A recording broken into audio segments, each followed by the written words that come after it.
minds think differently as well. Someone was telling me, if you go on the equator, they have drawn in one of the countries the equator. Of course, the equator is a human concept, but they've drawn a line to represent the equator. If you try balancing and walking on the equator, you will fall to the side. And if you place water, the water will move in all directions. So the equator and the tropics are a point of shift from one side to the other. But these are human concepts which are subjective. The real top point of the earth is the Kaaba. So if you made a tunnel from the Kaaba, Al-Ka'batul Musharrafa, if you dug a tunnel through the earth, through the globe, and you dug out into the other side, someone who is adept in these things can go and make a 3D computer map and find out what that point is. That would be considered the bottom of the earth. If you come out and go into space and travel into space for millions of light years, which only Allah subhanahu wa ta'ala knows, you will reach a sixth, or in our case, a second planet similar to Earth.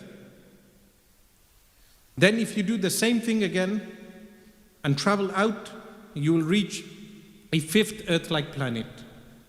If you do the same thing again, you will reach a fourth Earth-like planet. Then if you go again, third, second, until you reach the last Earth-like planet. In total, there are 7 similar planets to Earth. Or we would say, there is Earth and 6 Earth-like planets. These are the 7 Earths. وَمِنَ الْأَرْضِ مِثْلَهُنَّ. Allah subhanahu wa ta'ala makes a reference to that. After mentioning the 7 heavens, Allah subhanahu wa ta'ala states, وَمِنَ الْأَرْضِ, and from the earth, مِثْلَهُنَّ, meaning similar. Of course, some scholars adopted the opinion that the 7 Earth-like earths, 7 Earth-like earths are layers of earth underneath this earth. There are some scholars who adopted this position, but the position that I mentioned is mentioned by some of the scholars of Ahl Sunnati wal Jama'ah. Nevertheless, the lowest Earth-like planet, if someone travels out again and they go out towards the edge of the concentric circle of the first heaven, they will reach the location of Jahannam.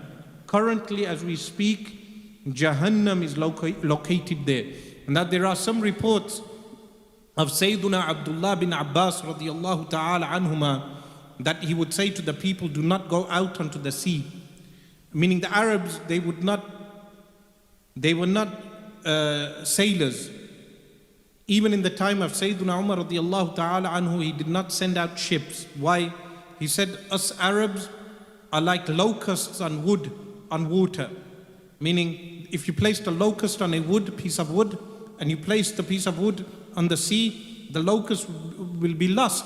He said, us Arabs are not good at shipping. Of course, the Arabs became sailors in the time of Muawiyah radiyallahu anhu, who was the first to dispatch boats into the sea. But Abdullah bin Abbas radiyallahu anhuma warned the people, do not go out into the seas and the ocean, because hell is located underneath the oceans.